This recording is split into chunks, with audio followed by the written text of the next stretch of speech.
Hello guys, welcome to CloudRaga. So in previous video, we tried to embed two different objects of same type and we got some error. What just happened? We got this error. Repeated column in mapping for entity. That's the class. The column name is city and should be mapped with something something. So basically what happens when you use embedded object? Something like this.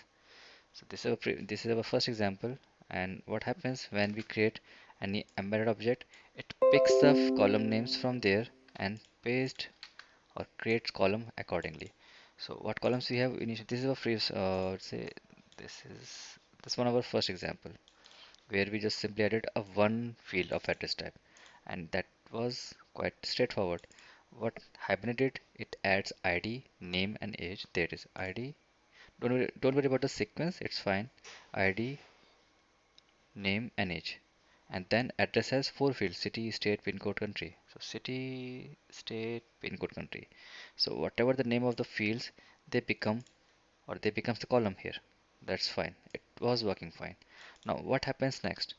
In this example, we created two columns or two different objects. So what happened? It will try to do, first of all, it will try to map this address field. So what this address has, the same field, city, state, pin code. So that's done. Then again Hibernate goes for next object, home address. But again this is of address type. So again address has city, state, pin code, country, and there gets the conflict. That's why we are getting repeated column in mapping, because first one office address already has mapped city, state, pin code, country in buffer area. Not exactly, but Hibernate is counting on it. But when it figures out that next column is of again address type, so it goes for address, and address has again city, state, pin code, which was already mapped for office address.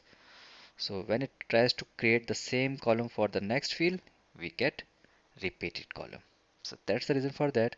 So in next video, we will see how to fix this and what's the better solution once we have two types of object of embeddable type.